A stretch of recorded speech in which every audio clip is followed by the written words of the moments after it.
Oui, Seigneur, notre Dieu, notre Père, nous te rendons grâce de tout notre cœur pour l'occasion que tu nous donnes en ce soir de venir au pied de ton trône, te rendre grâce avec ta propre voix, te bénir et t'adorer avec ton propre cœur, avec ta propre âme, pour tout ce que tu opères dans la création, pour toutes tes œuvres de rédemption et pour ton œuvre sublime, inouïe et finale de la sanctification, où tu veux nous faire revenir à notre état d'origine. Seigneur notre Roi, nous te bénissons de tout notre cœur, de ce que tu es le Dieu fidèle éternellement. Seigneur, tu nous as dit que tu avais tout préparé pour que rien ni personne ne nous empêche de vivre la vie que tu nous as donnée à l'origine. Seigneur, merci infiniment pour ces temps nouveaux qui s'ouvrent devant nous, où nous découvrons l'immensité de ta propre vie, de tes merveilles, l'immensité de ta gloire. Seigneur, nous avons confiance en toi, nous ne saurons jamais, même avec l'éternité devant nous, te dire un parfait merci, sinon avec ta propre voix. C'est pourquoi, Seigneur, nous nous fusionnons en toi et nous nous laissons consumer par ta présence divine pour te dire merci. En communion avec toutes les créatures de tous les temps, te dis merci.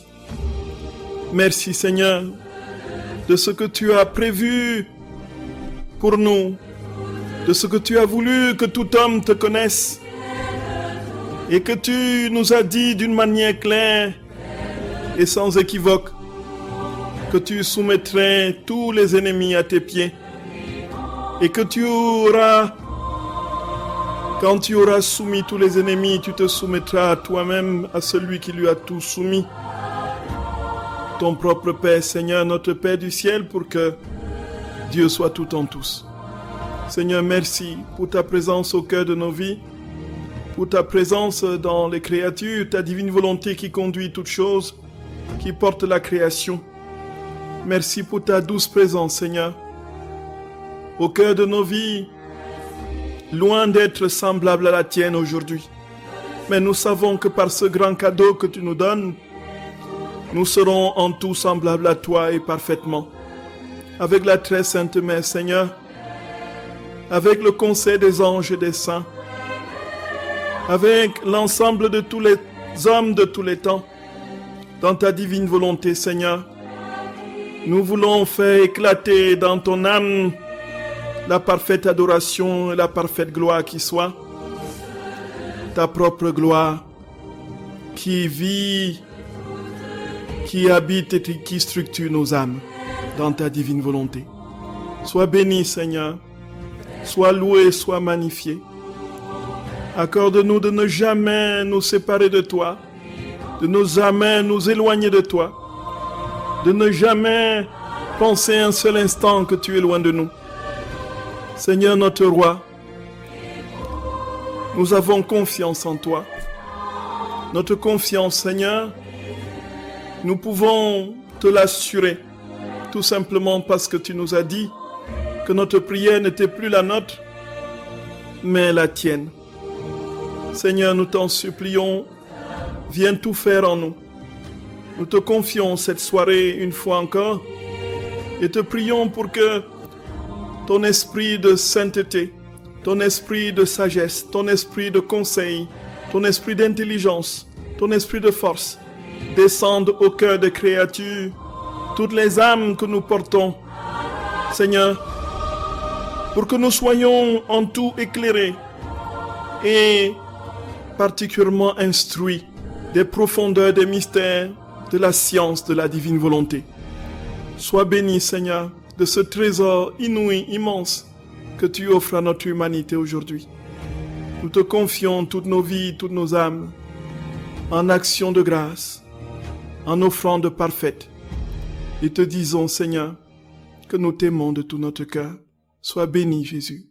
Sois béni éternellement. Sois béni, Seigneur. Sois béni, sois béni, sois béni. Frères et sœurs bien-aimés, soyez les bienvenus sur la radio de la Divine Volonté, la radio de l'association française Luisa Picaretta, dont nous allons aujourd'hui continuer notre série sur la prière, et nous allons voir, frères et sœurs bien-aimés, que la prière que nous adressons à Dieu dans la divine volonté, ce n'est plus notre prière, c'est sa propre prière.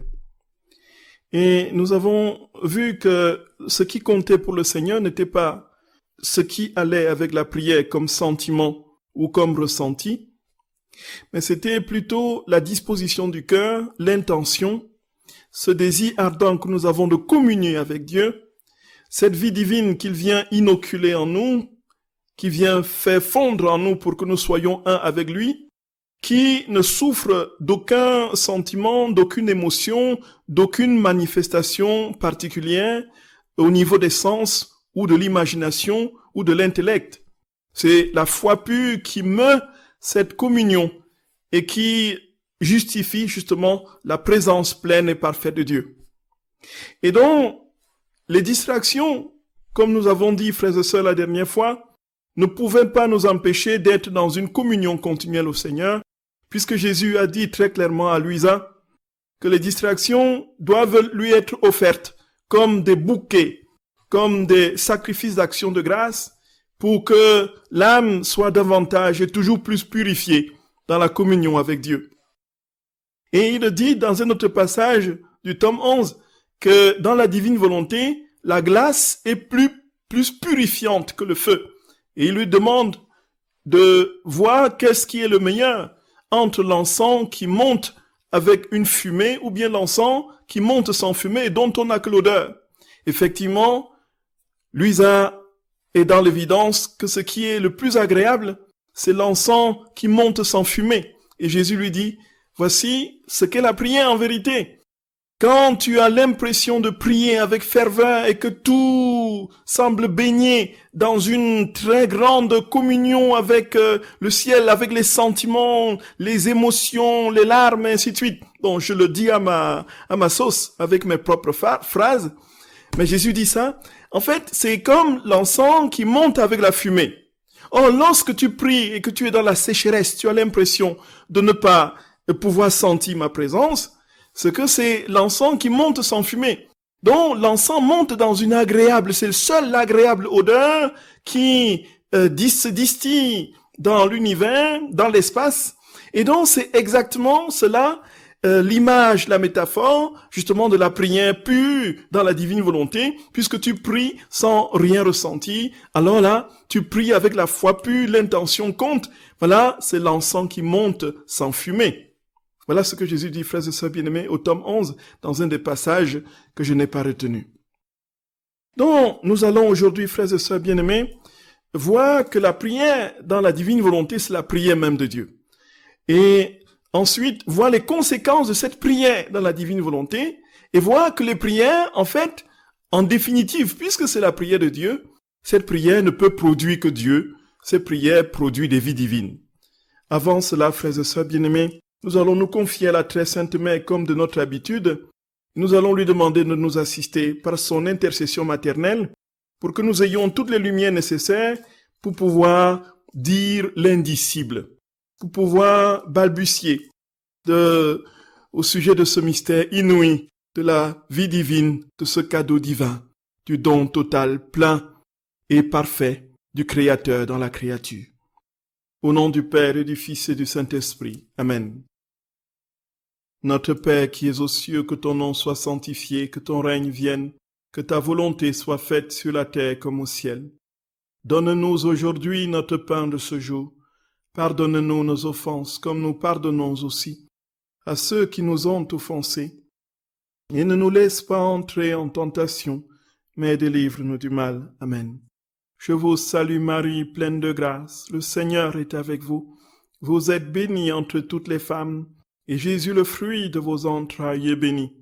Sainte Marie, Mère de Dieu, priez pour nos pauvres pécheurs, maintenant et à l'heure de notre mort. Amen. Je vous salue Marie, pleine de grâce. Le Seigneur est avec vous. Vous êtes bénie entre toutes les femmes, et Jésus, le fruit de vos entrailles, est béni. Sainte Marie, Mère de Dieu, priez pour nos pauvres pécheurs, maintenant et à l'heure de notre mort. Amen. Je vous salue Marie, pleine de grâce. Le Seigneur est avec vous. Vous êtes bénie entre toutes les femmes, et Jésus, le fruit de vos entrailles, est béni. Sainte Marie, Mère de Dieu, priez pour nos pauvres pécheurs, maintenant et à l'heure de notre mort. Amen. Je vous salue Marie, pleine de grâce. Le Seigneur est avec vous. Vous êtes bénie entre toutes les femmes, et Jésus, le fruit de vos entrailles, est béni. Sainte Marie, Mère de Dieu, priez pour nos pauvres pécheurs, maintenant et à l'heure de notre mort. Amen. Je vous salue Marie, pleine de grâce. Le Seigneur est avec vous.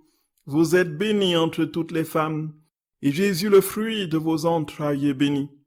Sainte Marie, Mère de Dieu, priez pour nos pauvres pécheurs, maintenant et à l'heure de notre mort. Amen. Je vous salue Marie, pleine de grâce. Le Seigneur est avec vous.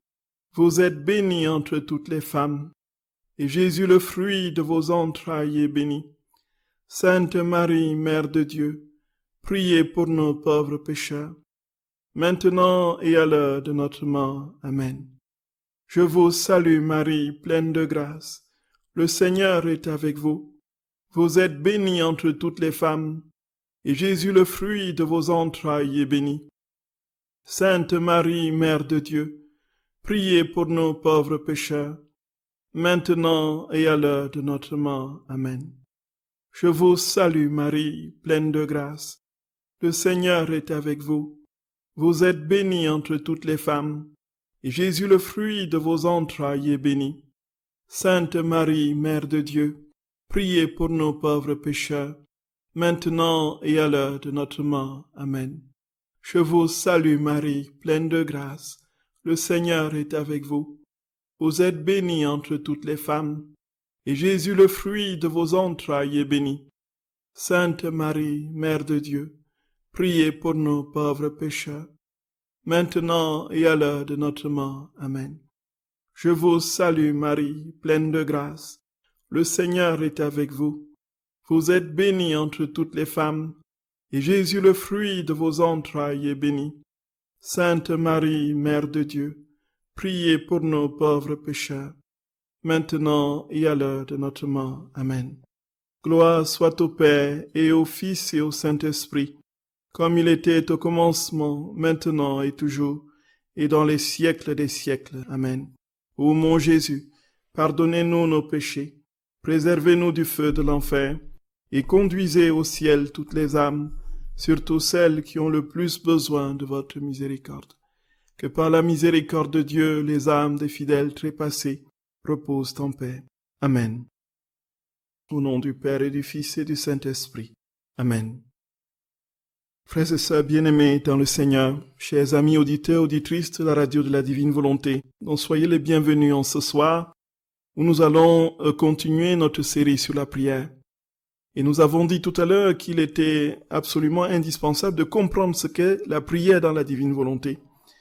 Et frères et sœurs, avant de comprendre ce qu'est la prière dans la Divine Volonté, il nous faut comprendre un tout petit peu ce qu'est la vie dans la Divine Volonté. Donc les deux sont liés, intimement liés. Comprendre ce qu'est la prière dans la Divine Volonté, c'est préalablement comprendre ce qu'est la vie dans la Divine Volonté. Donc, que pouvons-nous dire? En peu de mots, frères et sœurs, la vie dans la Divine Volonté est l'union de deux volontés, donc celle de Dieu et celle de la créature, celle de l'homme. Donc la première, celle de Dieu, la volonté de Dieu, absorbe, consume et transforme la seconde, donc la volonté humaine. Donc l'âme fusionne en Dieu, donc et épouse la vie pleine, totale et parfaite de Dieu.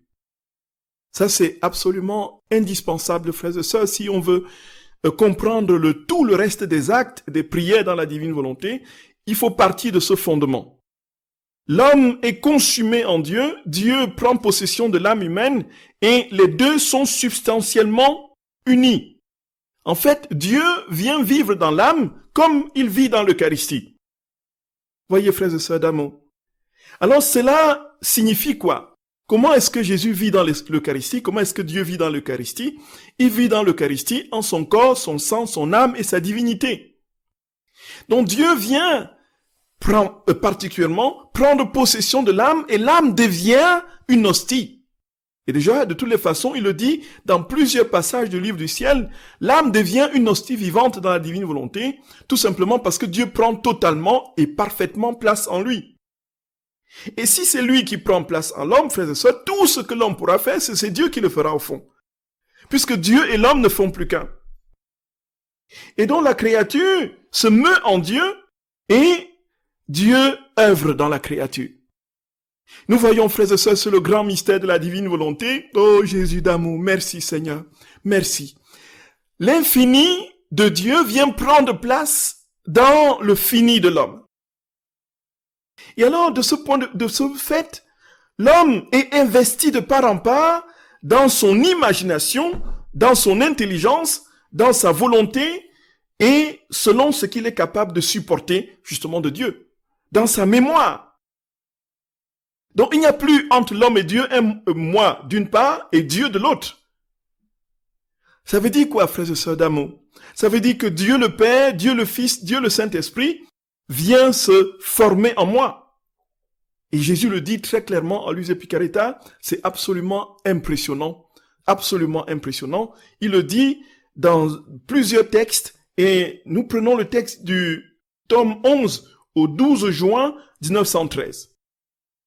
Voici ce que Jésus dit, frères et sœurs bien-aimés. Il dit que cette union entre toi et moi, pensée à pensée, cœur à cœur, etc., produit en toi au plus haut degré la vie de ma volonté et la vie de mon amour. Donc par cette vie de ma volonté, le Père est formé et par cette vie de mon amour, le Saint-Esprit est formé. Par les actes, les paroles, les travaux, les pensées et tout ce qui provient de cette volonté et de cet amour, le Fils est formé. Voilà donc, c'est Jésus qui dit, frères et sœurs, je continue. Voilà donc la Trinité en ton âme. Ainsi, si nous voulons opérer, il est indifférent que nous opérions par la Trinité, se trouvant dans le ciel, ou la Trinité se trouvant dans ton âme, sur la terre. Nous comprenons, frères et sœurs bien-aimés, la sublimité de ce texte. Il dit, notre Seigneur, que peu importe désormais pour lui, s'il vit dans l'âme, si toute la Trinité est dans l'âme, peu importe qu'il agisse à partir du ciel ou à partir de l'âme. En fait, c'est la même chose. Il est dans l'âme comme il est au ciel. Il vit dans l'âme comme il vit au ciel. C'est inouï, frères et sœurs d'amour, c'est inouï. La Trinité vient habiter l'âme humaine comme elle est au ciel, entourée de saints, d'anges, de la Vierge Marie, de tous les patriarches, de tous les prophètes. Il vient habiter l'âme substantiellement, frères et sœurs d'amour. Voilà le miracle de la divine volonté. Voilà le miracle de la divine volonté. Et s'il est en moi, et Jésus continue, c'est pourquoi je continue d'éloigner tout le reste de toi-même, s'il s'agit des choses saintes et bonnes, même s'il s'agit des choses saintes et bonnes, j'éloigne tout de toi parce qu'il n'y a pas au-dessus. Il n'y a pas au-dessus de Dieu, de la Trinité qui vient habiter l'âme. Pourquoi veux-tu te recroqueviller sur des vêtilles, sur des pacotilles, des réalités de ce monde? Voyez? C'est pourquoi je continue d'éloigner tout le reste de toi-même, même s'il s'agit des choses saintes et bonnes, pour pouvoir te donner le meilleur et le plus saint, c'est-à-dire moi, et pour pouvoir faire de toi un autre moi-même, pour autant que c'est possible pour une créature. Donc nous devenons un autre Jésus. Nous devenons un petit Dieu. Voilà la vie dans la divine volonté, frères et sœurs bien-aimés. Et il va aller plus loin et parler même d'une union, d'une communion physique, dont les sens même sont saisis. C'est-à-dire qu'à l'état terminal de la vie dans la divine volonté, tout notre être, y compris le corps, est transformé en Dieu. C'est pourquoi la Vierge Marie n'a pas vieilli. La Vierge Marie n'a pas connu de rides. Elle n'a pas connu, son corps a gardé les propriétés des corps célestes. Tout simplement parce qu'elle a vécu pleinement la divine volonté. C'est pourquoi Jésus dit par ailleurs que dans la divine volonté, quand ce sera parfait, il n'y aura plus de maladie, il n'y aura plus de souffrance, il n'y aura plus de mort. L'être humain se sera divinisé, transfiguré. Il aura été introduit jusque dans les cellules les plus reculées de tout son être, de son âme et de son corps, introduit dans la vie divine, avec toutes les propriétés de Dieu. Et c'est en comprenant ce qu'est la vie dans la divine volonté qu'on peut comprendre ce qu'est la prière, frères et sœurs bien-aimés, dans la divine volonté. Et quand il parle de l'union physique, il a un passage au tome 17 du 6 octobre 1924. Il dit à Luisa Picaretta, notre Seigneur, « Veux-tu savoir ce que les palpitations de ma volonté effectuent dans la créature? Si elle pense, ma volonté circule dans les veines de son âme et lui donne des pensées divines afin qu'elle mette de côté les pensées humaines au profit des pensées de ma volonté. Si elle parle, voyons bien frères et sœurs bien-aimés, si elle parle, si elle marche, agit ou aime, ma volonté veut sa place dans ses paroles, ses pas et son amour. Donc tout, absolument tout, est mu par Dieu dans la divine volonté. Si elle veut penser, ma volonté se fait penser par elle, pour elle. Si elle veut regarder, ma volonté se fait regard pour elle. Si elle veut parler, ma volonté se fait parole pour elle. Ainsi de suite. Si elle veut marcher, ma volonté se fait pas pour elle. Si elle veut travailler, ma volonté se fait travail pour elle. Si elle veut aimer, ma volonté se fait feu pour elle. Bref, ma volonté circule dans chaque acte de la créature pour occuper la première place. Et donc, nous pouvons ajouter très tranquillement, si elle veut prier, ma volonté se fait prier en elle. Voilà, frères et sœurs bien-aimés. Voilà, frères et sœurs d'amour. En quelque sorte, dans la divine volonté, ce n'est plus nous qui prions, c'est Dieu qui prie. Voilà le grand miracle, le miracle de cette substitution divine, frères et sœurs bien-aimés, qui vient prendre forme dans la créature et dit à la créature, je fais tout à ta place. En fait, dans la divine volonté, Dieu se prie lui-même en nous. Voilà la prière dans la divine volonté, frères et sœurs. Dieu prie Dieu. Dieu prie Dieu. En fait, s'il est en nous totalement et parfaitement et adresse des prières, à qui adresse-t-il des prières sinon à lui-même? Il se prie lui-même. Il prie. Il s'adresse à lui-même. Il prie lui-même. Et comme il ne peut pas s'adresser à lui-même, nous allons comprendre, frères et sœurs bien-aimés, il est dans un mouvement unique, dans un acte immense, puisqu'il n'y a pas de continuité, il n'y a pas de discontinuité plutôt en Dieu. Quand il se prie lui-même, qu'est-ce qui va se passer? C'est ce que nous allons voir, frères et sœurs bien-aimés. Nous ici, l'intelligence vacille, frères et sœurs. Notre intelligence vacille. Pourtant, voilà la vérité. Voilà la vérité. Dieu prie Dieu. Dieu prie Dieu. Et puisque c'est Dieu qui prie en nous, cette prière prend une dimension infinie, puisqu'il est infini, et embrasse toutes les créatures. Cette prière ne fait qu'un avec Dieu. Quand Dieu se prie, frères et sœurs bien-aimés, il ne peut que se répandre et se diffuser dans son acte éternel. Oh Jésus d'amour, merci Seigneur. Merci, merci mon roi, merci. Merci. C'est donc Dieu, frères et sœurs bien-aimés, et lui seul, qui sort de cette prière. En fait, qu'est-ce qui peut sortir de la prière de Dieu? Sinon, lui-même. Quand il prie, il se répand, naturellement, puisque il y a en lui une unité, une immutabilité dans un acte éternel qui fait qu'il est projeté du simple fait de penser. Il se diffuse du simple fait de parler en nous. Il se diffuse du simple fait de marcher en nous. La prière dans la divine volonté, frères et sœurs bien-aimés, produit Dieu, puisque c'est Dieu qui se prie lui-même. Voilà, frères et sœurs d'amour. Voilà, frères et sœurs bien-aimés. Voilà le grand miracle de la prière dans la divine volonté. Le grand miracle de la prière dans la divine volonté. Voilà le grand miracle de la prière dans la divine volonté. Et Jésus dit, frères et sœurs bien-aimés, à Luisa Picaretta au tome 22, du 16 juillet 1927.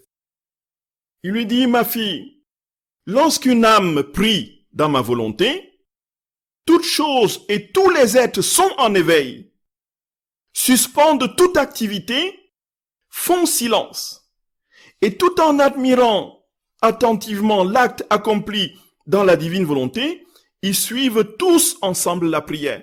Donc, quand nous prions dans la divine volonté, frères et sœurs bien-aimés, puisque c'est Dieu qui prie en nous, tout l'univers est suspendu à nous, à nos lèvres. Tout l'univers est suspendu, justement, à notre prière, puisque c'est la prière de Dieu. Et la puissance de cette prière appelle et touche tout. Donc, la puissance de la prière dans la divine volonté ne laisse rien de côté. Embrasse et embrase l'univers, frères et sœurs d'amour. Embrasse et embrase l'univers. Et Jésus dit que la puissance de cette prière appelle et touche tout, de telle sorte que toute chose concourt à tout ce que cet acte accomplit. Si toutes les autres prières devaient s'unir pour se comparer à une seule prière faite dans la divine volonté, elle les surpasserait toutes, car elle possède une volonté divine, un pouvoir immense, une valeur incalculable. Et Jésus dit, je me sens moi-même investi d'une telle prière. Je me sens investi par sa puissance et la reconnaissant comme la prière de ma propre volonté, elle devient une avec moi. C'est logique, c'est logique. C'est logique, c'est logique. Puisque c'est la prière de Dieu, elle n'est qu'une avec lui. Donc c'est son acte, la prière dans la divine volonté est l'acte de Dieu. Elle investit l'univers tout entier. Elle préside à tous les mouvements de la création, de la rédemption et de la sanctification. Dieu lui-même se sent investi par cette prière parce que c'est lui-même qui est investi de lui-même. Parce qu'elle est dans sa volonté. Nous voyons, frères et sœurs bien-aimés, qu'aucun saint n'a reçu de telle lumière sur la prière. Aucun saint n'a reçu de telle lumière avec une si grande force sur la prière. Parce qu'aucun saint, avant ce que nous entendons, n'avait véritablement compris ce qu'était la vie dans la divine volonté. Nous voyons, frères et sœurs bien-aimés, que tout ici n'est qu'action de grâce, amour et adoration. Et de sorte que toute la prière dans la divine volonté a désormais vocation de se diffuser en tous et dans tout l'univers, y compris, comme dit Jésus, chez les âmes du purgatoire. Il dit que la prière dans la divine volonté n'investit pas seulement le visible, mais l'invisible.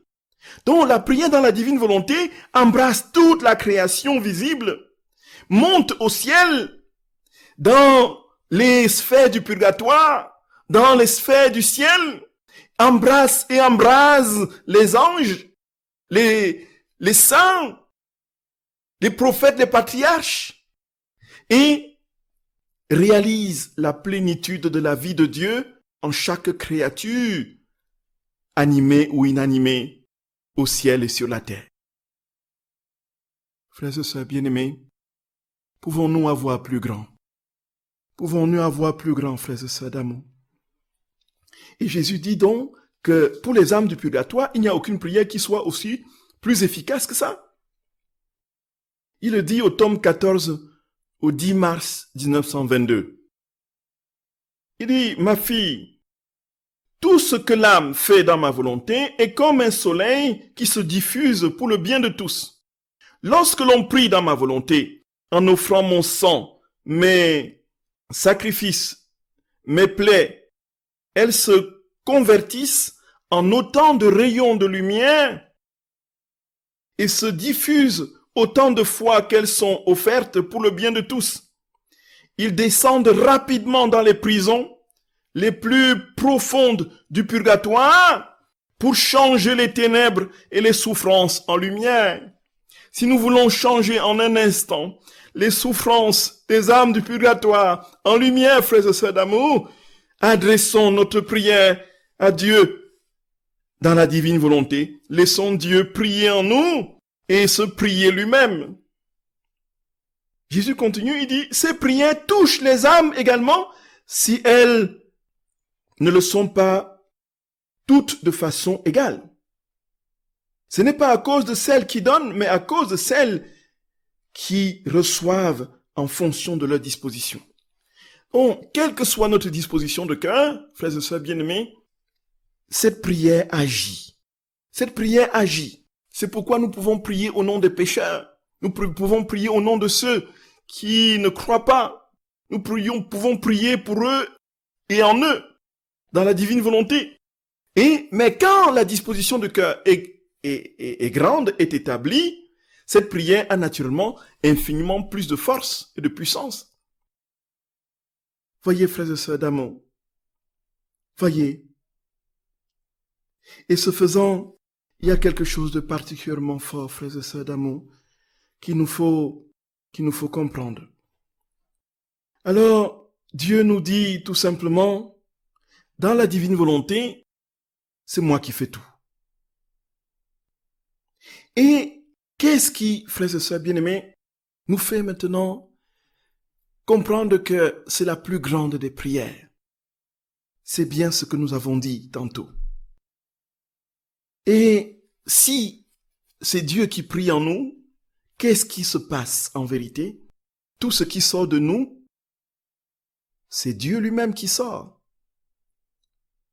Dieu ne peut que se manifester ad extra, à l'extérieur, s'il habite ad intra, à l'intérieur de nous. Chaque fois que nous prions dans la divine volonté, nous faisons sortir Dieu de nous. Chaque fois que nous parlons, nous faisons sortir Dieu de nous. Chaque fois que nous marchons dans la divine volonté, nous faisons sortir Dieu de nos pas. Chaque fois que nous travaillons dans la divine volonté, nous faisons sortir Dieu de nos doigts, de nos mains. Chaque fois que nous pensons dans la divine volonté, nous faisons sortir Dieu de nos pensées. En fait, nous produisons des vies divines. Nous fabriquons Dieu à tout bout de champ.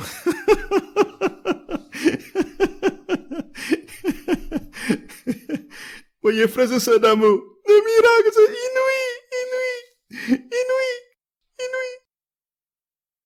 Et, frères et sœurs bien-aimés, qu'est-ce que la vie divine, en fait? Qu'est-ce que cette vie divine? La vie divine, ce n'est pas un morceau de Dieu ou une partie de Dieu, une miette de Dieu, ou un attribut simple de Dieu, bien que l'attribut soit Dieu lui-même. Frères et sœurs d'amour, puisqu'en Dieu, il n'y a aucune division,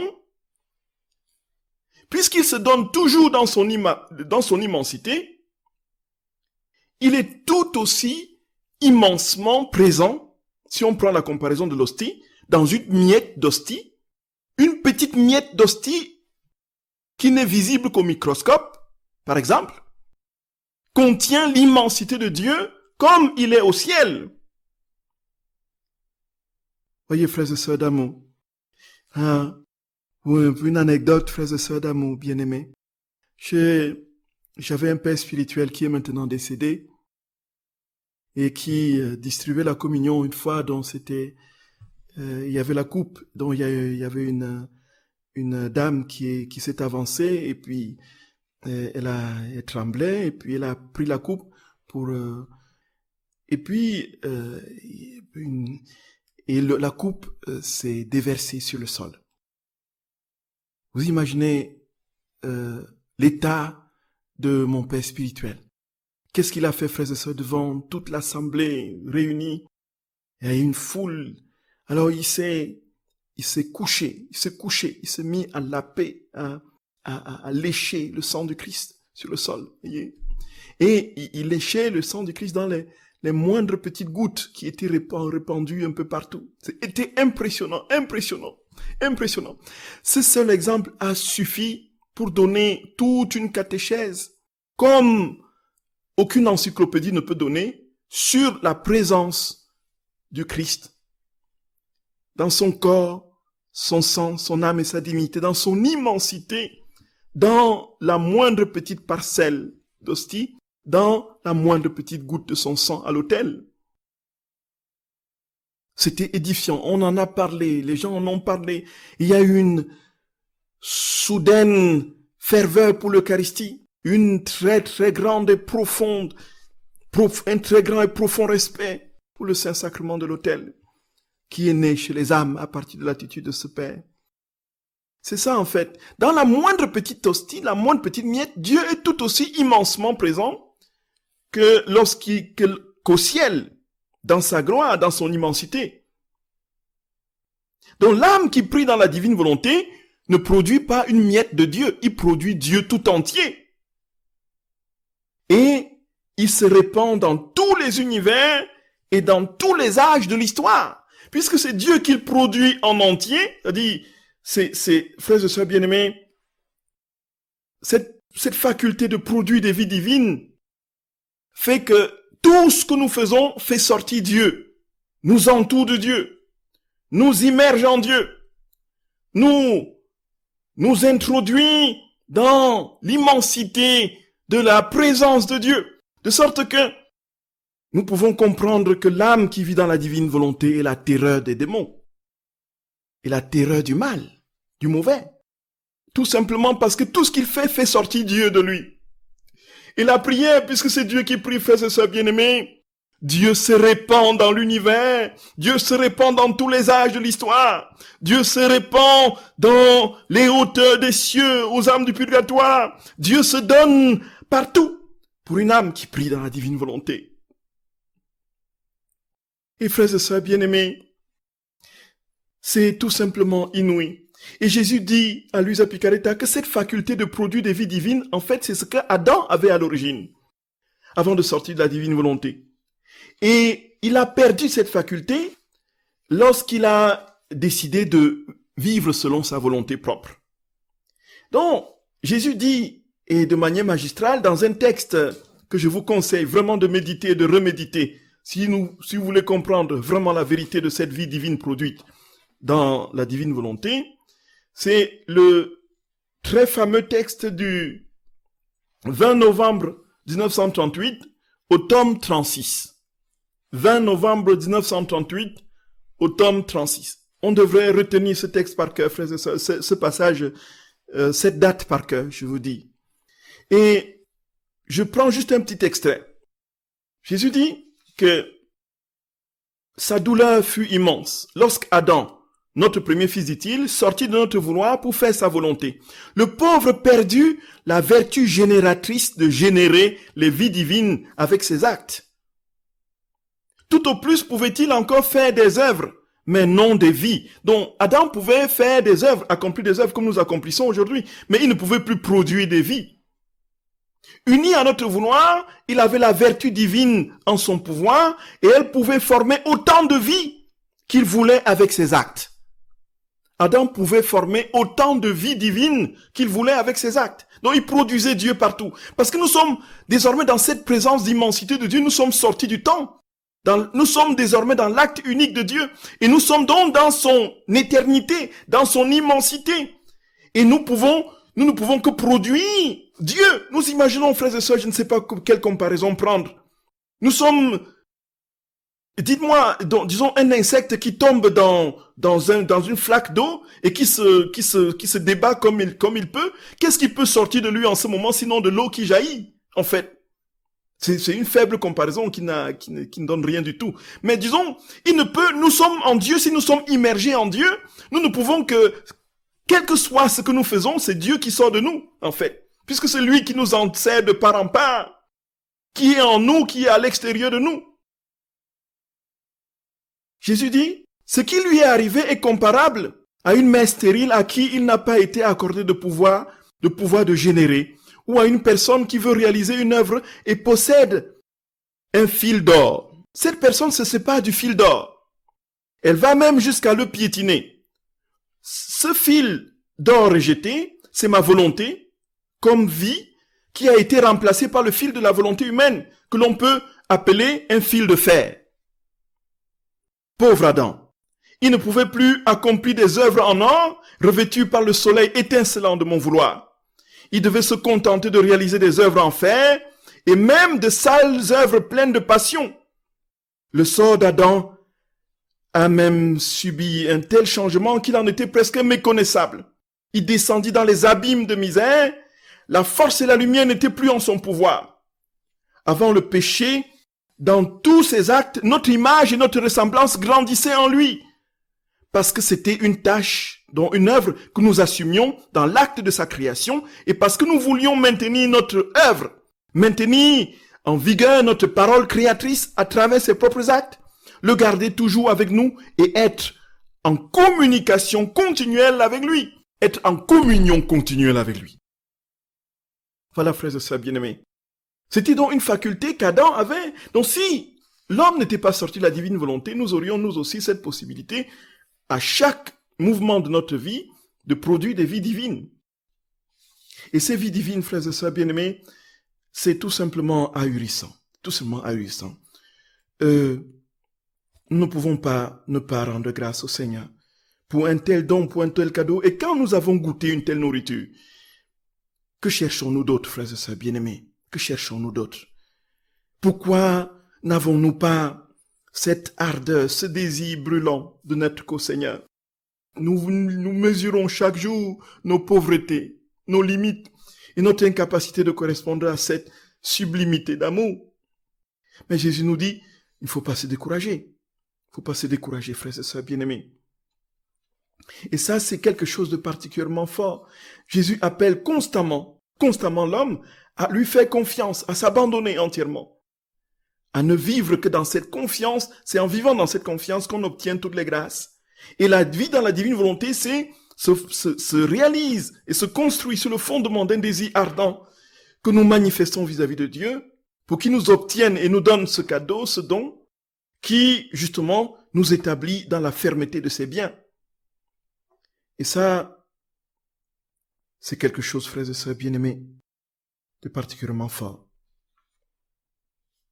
Donc, dans les autres saintetés, on peut tout au plus lui donner des œuvres de sainteté et d'amour, mais pas des œuvres de vie. C'est ce que Jésus dit, toujours au tome 36 dans ce même passage. Il dit, les autres créatures, tout au plus, peuvent nous donner des œuvres de sainteté et d'amour, mais pas des œuvres de vie. C'est uniquement à celle qui vit dans ma volonté qu'est accordé le pouvoir de former beaucoup de vie avec ses actes, parce qu'elle a reçu de nous le pouvoir de générer autant de vie qu'elle veut, afin de pouvoir nous dire, vous m'avez donné la vie, je vous donne la vie. De fait, personne ne peut atteindre l'âme qui vit dans notre volonté ou égaler son amour pour nous. Car quelle que soit la grandeur de l'œuvre que les créatures qui vivent dans ma volonté pourraient accomplir, elles ne seraient que de petites gouttes d'eau comparées à un océan. De petites lumières devant le soleil. Un seul je vous aime d'une âme qui vit dans notre volonté suffit à dépasser tout l'amour de toutes les autres créatures réunies. Voilà, frères et sœurs d'amour. Voilà ce que Jésus nous dit, frères et sœurs bien-aimés. Voilà ce que Jésus nous dit. Frères et sœurs bien-aimés, entrons, demandons au Seigneur la grâce d'une profonde disposition d'âme à accueillir la plénitude de cette vie qu'il veut nous donner pour que tout ce que nous sommes et tout ce que nous faisons produise des vies. Pour que nous soyons nous aussi capables de dire, comme il nous l'enseigne, tu m'as donné la vie, je te donne la vie, Seigneur. Tu m'as donné la vie, je te donne la vie. Je te donne la vie, je te donne ta vie. Je te donne à toi-même. Frères et sœurs bien-aimés, vous pouvez poser vos questions au numéro habituel. À tout de suite, frères et sœurs d'amour.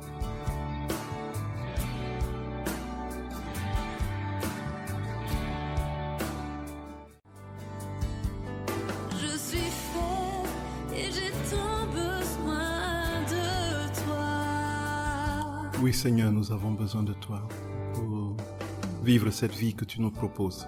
Frères et sœurs bien-aimés, vous êtes sur la radio de la Divine Volonté, la radio de l'association française Luisa Picaretta. Et donc, il y a quelques questions. Donc, quand nous prions en temps ordinaire, nous nous adressons au Fils, au Père ou à l'Esprit. Et donc, dans la Divine Volonté, quand nous prions, qu'est-ce qui se passe? Est-ce que nous nous adressons à la Trinité? Oui, disons, c'est bien le cas, très cher bien-aimé. Sauf que, ici, c'est Dieu lui-même qui prie. Dans la Divine Volonté, c'est Dieu lui-même qui prie. Donc, nous prions avec sa propre voix, avec son âme, avec son cœur, avec ses pensées. Nous prions avec ce qu'il est, avec sa présence. Donc, en fait, non seulement nous adressons à la Trinité, mais c'est la Trinité qui s'adresse à elle-même, au cœur de notre âme. Et donc, puisqu'elle s'adresse à elle-même, elle se répand. Puisqu'elle ne peut que se répandre, se donner, elle se diffuse à l'infini. Voilà le miracle de la prière dans la Divine Volonté, effectivement. Et puis, il y a une autre question sur l'effort que nous devons faire au quotidien, justement pour essayer de correspondre justement à cette vie dans la Divine Volonté. Effectivement, chez Hélène, notre Seigneur est très heureux du petit effort, même si nous ne sommes pas en capacité d'entrer rapidement dans cette vie du jour au lendemain. Nous sommes pleinement dans la certitude que le Seigneur, comme un fin pédagogue, comme on a vu, comme il a fait pour Louisa, du jour au lendemain, n'a pas reçu le cadeau de la Divine Volonté. Jésus a dû l'initier à la vie des vertus ordinaires, la façonner dans l'obéissance, dans la patience, dans la constance, l'éduquer dans l'amour, la charité, dans la foi, dans l'espérance, ainsi de suite, dans la confiance. C'est alors qu'après, le mariage mystique se réalise et le Seigneur lui fait le cadeau de la Divine Volonté. Donc effectivement, quand nous faisons des petits pas au quotidien, le Seigneur est naturellement heureux, puisque c'est l'occasion pour lui, justement, de nous dire effectivement combien il est tout proche et combien, frères et sœurs bien-aimés, il ne nous abandonne pas. Donc, une autre question qui est je n'ai vraiment pas réfléchi à ça, c'est une question très pointue. Effectivement, dans le livre La Reine du ciel dans la Divine Volonté, Marie dit qu'elle était tout au courant, de manière très précise, de l'œuvre de Dieu, déjà même avant sa conception, ainsi de suite. Donc, quand il est dit dans l'Évangile que Marie, au recouvrement au temple, Marie ne comprenant pas ces paroles, bon, qu'est-ce que ça veut dire qu'elle ne comprenait pas, alors que dans le livre du ciel, elle dit qu'elle comprenait, tout était clair, le projet était clair pour elle. Le fait qu'elle s'étonnait, gardait tout dans son cœur. Moi, je pense que l'évangéliste veut mettre l'accent davantage, non pas sur l'ignorance de Marie. Déjà, il faut dire que Marie n'a pas dévoilé son âme au tout venant. Et c'est ce que nous allons voir en tout dernier ici, dans comment est-ce que Jésus dit que Marie, qui était celle qui avait porté de la manière la plus parfaite la gloire de sa présence, de la divine volonté en elle, était pratiquement inaperçue. Il n'était pratiquement rien. On ne la sentait pas, on ne la voyait pas. Donc je crois qu'il y a ici eu une discrétion de Marie, une profonde et intense communion avec le Créateur, dans son âme, comme Jésus le dit et le précise, dans son cœur, la méditation se faisait tout dans son cœur, qu'elle n'a certainement pas dévoilé à l'extérieur ses pensées, ce qu'elle connaissait justement de ce Fils. Puisque Marie, on dit, elle gardait tout dans son cœur. Elle gardait tout dans son cœur. Bon, on ne peut donc pas savoir que Marie ait été, particulièrement si elle gardait tout ça dans son cœur, était surpris de ce que Jésus disait, puisqu'elle gardait tout dans son cœur. Et alors, il est évident que devant le spectacle douloureux d'une mère qui cherche son enfant et qui, depuis 3 jours, ne le trouve pas, une fois qu'il le trouve, humainement, on ne peut voir qu'un désarçonnement, que quelque chose de particulièrement déséquilibrant dans ce qui peut se produire dans l'âme de cette maman. Mais on nous dit qu'elle méditait tout et gardait dans son cœur de ce que le Fils avait dit.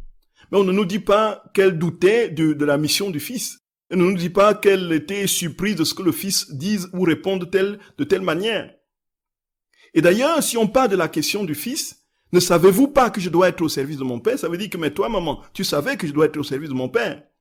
Voyons, frères et sœurs bien-aimés. Donc, en fait, si on repart à la question de Jésus, ça veut dire que Jésus ne peut pas poser une question s'il ne sait pas que Marie savait. Ne savez-vous pas que je dois être au service de mon Père? Ne savez-vous pas? Il ne dit pas, d'emblée, je vous annonce, aujourd'hui, à partir de ce moment, que je dois être au service de mon Père, c'est pourquoi vous m'avez cherché depuis 3 jours, vous ne m'avez pas trouvé. Il dit, ne savez-vous pas que je dois être au service de mon Père? Donc la question est posée pour que qui nous insinue l'idée que, effectivement, puisque vous savez déjà, pourquoi vous me cherchez-vous? Puisque vous savez que je dois être au service de mon Père. Voilà un peu ce qui peut me venir, ma chère Michel. Je n'ai pas beaucoup d'inspiration. Il faut dire que j'ai prié pour avoir cette petite pauvre réponse que je vous donne. Ça vaut ce que ça vaut, mais bon, il faut encore qu'on creuse et qu'on cherche. Merci, ma chère sœur bien-aimée. Merci pour cette question qui va me pousser à creuser davantage. Voilà. Frères et sœurs bien-aimés, je ne sais pas si vous m'écoutez. Donc, vous êtes sur la radio de la Divine Volonté. Alors, nous disions tout à l'heure qu'il y avait des vies divines qui sortaient de partout, de l'acte de la créature, lorsqu'elle vivait dans la Divine Volonté. Alors, il y a une question, on peut se poser sur une question tout simplement banale. Mais si c'est aussi grand, si c'est aussi merveilleux, si c'est aussi fabuleux, avec un tel déploiement de spectacles de vie divine dans les créatures, comment se fait-il que pas un seul instant, je ne vois rien se passer? C'est fou, frères et sœurs bien-aimés. Il dit, effectivement, si je suis tout le temps dans les vies divines, c'est pourquoi beaucoup se découragent dans la divine volonté, mais on ne voit rien. On ne voit rien. On ne voit vraiment rien. Et alors, il y a quelque chose ici de particulièrement clair. Il faut qu'on se le dise une fois pour toutes, frères et sœurs d'amour. La vie dans la divine volonté, le Seigneur le dit dans différents passages du livre du ciel, que ça ne fera aucun bruit, que la vie dans la divine volonté ne sera pas de spectacle. Il est possible qu'exceptionnellement, d'une manière particulière, une âme vive cette communion, cette fusion, au point de sentir Dieu dans son être, au point de se sentir répandre dans tout l'univers, au point de se sentir monter au ciel, ainsi de suite. C'est possible. Mais le Seigneur donne cette grâce, il le donnera de manière exceptionnelle. Ce ne sera pas la norme, ce ne sera pas la règle. Voyez. Aucun signe extérieur ne peut nous indiquer qu'une personne vit dans la divine volonté. La sainteté dans la divine volonté vient, bien qu'elle soit la vie pleine du Créateur, avec une participation totale à tous ses attributs, ne s'accompagne pas toujours de miracles, de manifestations extraordinaires particulières. C'est ce que Jésus dit, frères et sœurs bien-aimés. Il dit que cela, en fait, c'est ce qui distingue la sainteté de la grâce qui s'accompagne des signes extraordinaires. Jésus l'explique d'une manière magistrale dans un merveilleux texte au tome 16 du 20 août 1923. Frères et sœurs bien-aimés, je nous invite à lire ce texte et nous allons comprendre justement pourquoi est-ce que il n'est pas possible, justement, d'être dans la divine volonté et de voir des feux d'artifice sortir de nous à chaque pas ou à chaque pensée. C'est désormais la foi qui entre en ligne de compte. Louisa se pose la question, il dit, mais s'il en est ainsi, combien de choses admirables et sensationnelles je devrais accomplir, même extérieurement. Cependant, je ne vois en moi rien de gracieux ou de frappant. Au contraire, je me sens la personne la plus abjecte, qui ne sait rien faire de bon comparativement aux saints qui firent tant de bien, de choses sensationnelles, de miracles. Il dit que la vie dans sa volonté laisse tous les saints derrière. Mais pendant que ces pensées traversaient mon esprit, dit Louisa, mon Jésus bougea en moi et dans sa lumière habituelle me dit, « Ma fille, quand une sainteté est individuelle, pour une époque et un endroit déterminé, elle manifeste extérieurement plus de prodiges, de manière à amener les gens de l'époque et de l'endroit à mieux profiter des grâces et des biens émanant de cette sainteté. Par contre, la sainteté de la vie dans ma volonté n'est pas une sainteté individuelle, dédiée à faire le bien à un certain endroit, à un certain peuple et à une certaine époque. Elle est plutôt une sainteté devant faire le bien à tous les gens, de tous les endroits et de toutes les époques. Elle est une sainteté plongée dans l'éternel soleil de ma volonté qui, englobant tout, et lumière sans parole, feu sans bois, une sainteté sans clameur, sans fumée.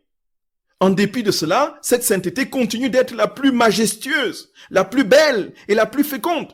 Sa lumière est pure, la plus pure. Sa chaleur est plus intense. C'est fou. Et plus loin, frères et sœurs bien-aimés, il donne l'exemple de sa très sainte mère. Il dit, considère ma maman. Elle est le parfait exemple de la vie dans ma volonté. Son intérieur était totalement plongé dans le soleil éternel de la suprême volonté. Devant être la reine de la sainteté des saints et la mère de toutes les créatures en faveur de qui elle devait porter ma vie. Et par conséquent, tous les biens, elle devait comme dissimuler à l'intérieur de tous, leur apportant mes biens sans se faire connaître. Plus que le silencieux soleil, elle apportait la lumière sans parole, le feu sans clameur, le bien sans s'afficher. Aucun bien n'est venu sans elle. Aucun miracle ne s'est accompli sans passer par elle. En vivant dans ma volonté, elle y demeurait cachée. Elle était et est toujours à l'origine des biens de tous. Elle était si ravie en Dieu, si fixée en la divine volonté, que tout son intérieur nageait dans la mer de l'éternelle volonté. Elle connaissait précisément l'intérieur de toutes les créatures et y plaçait son propre intérieur dans le but de tout y réordonner en Dieu. Mais pourtant, frères et sœurs bien-aimés, elle n'a fait aucun miracle. C'est Jésus qui donne, qui dit. C'est Jésus qui dit. Elle n'a fait aucun miracle. Aucun miracle. Elle par qui tous les miracles passaient, elle par qui tous les biens divins passaient, elle par qui tout le salut s'opérait, elle qui portait dans ses entrailles maternelles le Verbe de Dieu fait chair, elle, il n'y a jamais eu de sa vie ordinaire à Nazareth aucun miracle qui est sorti extérieurement à frapper les yeux. Et Jésus dit donc que la sainteté ordinaire des temps passés, c'était davantage pour gagner les âmes à Dieu. Et il fallait donc des prodiges pour qu'ils soient conquis. Donc, qu'est-ce que nous pouvons déduire en toute logique? Ça veut dire qu'au fur et à mesure que nous entrerons dans la divine volonté, frères et sœurs bien-aimés, n'attendons pas de faire des miracles extraordinaires, n'attendons pas de faire des choses. Et nous voyons même dans l'évolution du renouveau charismatique, depuis son origine, justement, aux États-Unis, et son évolution dans les églises instituées, et plus particulièrement dans l'église catholique, à partir de 1967, on voit qu'il y avait des accents il y avait des manifestations extraordinaires de miracles, qui aujourd'hui s'estompent au fur et à mesure. Oh, il y en a toujours, mais ce n'est plus aussi prépondérant et faramineux que les temps passés aux origines. Et on peut bien, en toute logique, dire qu'au fur et à mesure que l'ère de la sanctification prendra le dessus, c'est la vie de foi pure qui va éclater aux yeux du monde. Et parce que la vie de foi pure porte Dieu lui-même dans son immensité et nous introduit dans son acte unique et éternel et se répand dans tout l'univers. Et frères et sœurs bien-aimés, il y a une question d'un frère qui demande ce que c'est que l'acte unique et les renaissances continuelles dans la divine volonté. Si vous permettez, frères et sœurs d'amour, je vais déborder de quelques minutes pour répondre à cette question. Pour essayer de répondre à cette question. Donc, c'est dans le tome 19, en fait, Jésus parle tout le temps, donc parle de l'acte unique et des continuelles renaissances. Il dit que dans son acte unique, on renaît continuellement et le frère veut comprendre ce que c'est que cette renaissance continuelle et cet acte unique et premier de Dieu. Comment est-ce qu'on peut renaître continuellement dans la divine volonté? C'est tout simplement, frères et sœurs, parce que dans la divine volonté, nous ne sommes plus dans le temps. Nous quittons le temps. Ça veut dire que nous quittons la succession des instants. En Dieu, il n'y a plus de succession de temps. Il est dans l'immensité de son acte unique, son immutabilité, sa présence d'immensité qui ne souffre d'aucun saucissonnage de temps, puisque le temps n'existe plus. Cet acte est éternel et unique. Ça veut dire que quand nous sommes dans la divine volonté, le point de la communion avec Dieu en ce moment nous rend éternels. Nous sommes éternels. En Dieu, puisqu'il n'y a pas de succession de temps, ça veut dire quoi dans ce que le Seigneur dit par ailleurs? Ça veut dire que tout ce qu'il a accompli dans les œuvres de la création, de la rédemption et de la sanctification continue tout simplement parce qu'elles ne bougent pas. Ils sont là et ils continuent. Dans un acte continuel, ces éléments sont en déploiement successif. En fait, il dit que depuis qu'il est venu dans le monde, tout ce depuis qu'il est Dieu, tout ce qu'il a fait est à son image. Ça veut dire infini et éternel. Ça veut dire que Jésus qui est venu naître à Bethléem continue à naître. Celui qui a marché dans les rues de Jérusalem continue à marcher. Celui qui est mort continue à mourir. Celui qui est ressuscité, il continue à ressusciter. Il continue à monter dans sa gloire. Il continue à nous donner son esprit. Parce que tous ces éléments, pour nous, sont passés. Il y a 2000 ans de cela. Or, puisqu'il n'y a pas d'âge en Dieu, tout cela donc est dans une continuelle présence et répétition. C'est ce que Jésus appelle la rédemption continuée.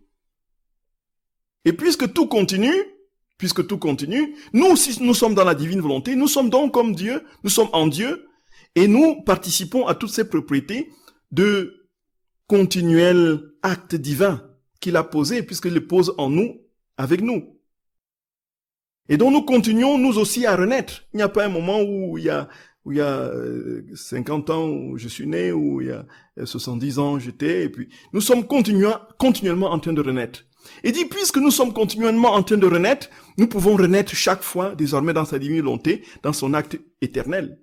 Donc les renaissances s'améliorent, se peaufinent au fur et à mesure de notre communion intime avec Dieu, dont Dieu nous sanctifie, nous purifie, nous divinise au fur et à mesure, et nous redonne justement la clarté primitive, dont les renaissances dépendent désormais. Ce ne sont pas ce n'est pas ce que les autres appellent attention, frères et sœurs d'amour, attention, ce n'est pas la réincarnation. Vraiment, attention. Nous sommes ici dans l'acte unique éternel de Dieu. La réincarnation, c'est tout autre chose, des trucs hindouistes là et tout ça, donc qui suppose que dans la métempsychose, il y a possibilité de s'incarner dans plusieurs corps, dans différentes vies. Et puis il y a même certains chrétiens vraiment de manière douloureuse, transpercent le cœur de notre Seigneur avec ces théories, tout simplement parce qu'ils sont versés dans cette erreur qu'ils ne comprennent pas. Et ici, effectivement, c'est pourquoi on dit que la divine volonté peut être très facilement récupérable, parce qu'on parle de divine volonté de Dieu qui porte tout, et puis les gens peuvent penser que c'est du panthéisme, ainsi de suite. Donc ça, c'est, frères et sœurs d'amour, ça c'est des questions absolument délicates. Donc, l'acte unique éternel de Dieu, ça veut dire que nous entrons dans son temps, nous entrons dans l'éternité. Dans la divine volonté, nous entrons dans l'éternité de Dieu et nous participons à toutes ses œuvres. Et comme ces œuvres ne changent jamais et ne meurent jamais, nous continuons à vivre, voyez, éternellement ce que nous avons vécu. Nous continuons à parler, nous continuons à prier, nous continuons à naître. C'est ce qu'il explique au tome 19.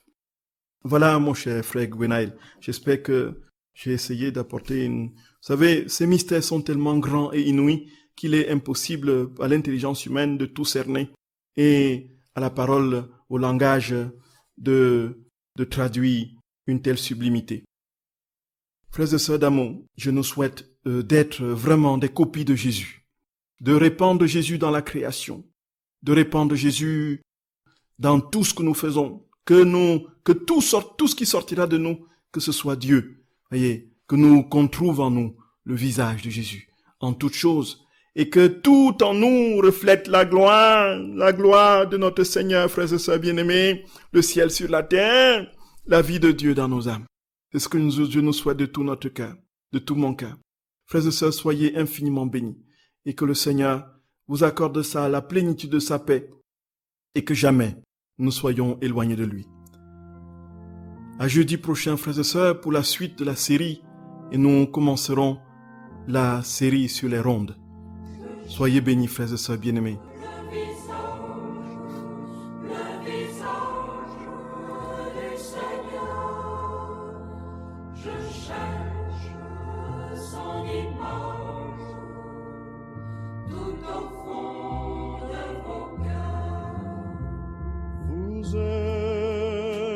le corps du Christ. Vous êtes le sang de Christ. Vous êtes l'amour de Christ. Alors, qu'avez-vous fait de lui? Je cherche le visage du Seigneur. Je cherche son image tout au fond de vos cœurs. Vous êtes le corps de Christ. Vous êtes le sang de Christ. Vous êtes la paix du Christ. Alors, qu'avez-vous fait de lui? Je cherche le visage du Seigneur. Je cherche son image tout au fond de vos cœurs. Vous êtes le corps de Christ. Vous êtes le sang de Christ. Vous êtes la joie de Christ. Alors, qu'avez-vous fait de lui? Je cherche le visage du Seigneur. Je cherche son image tout au fond de vos cœurs. Je cherche le visage du Seigneur. Je cherche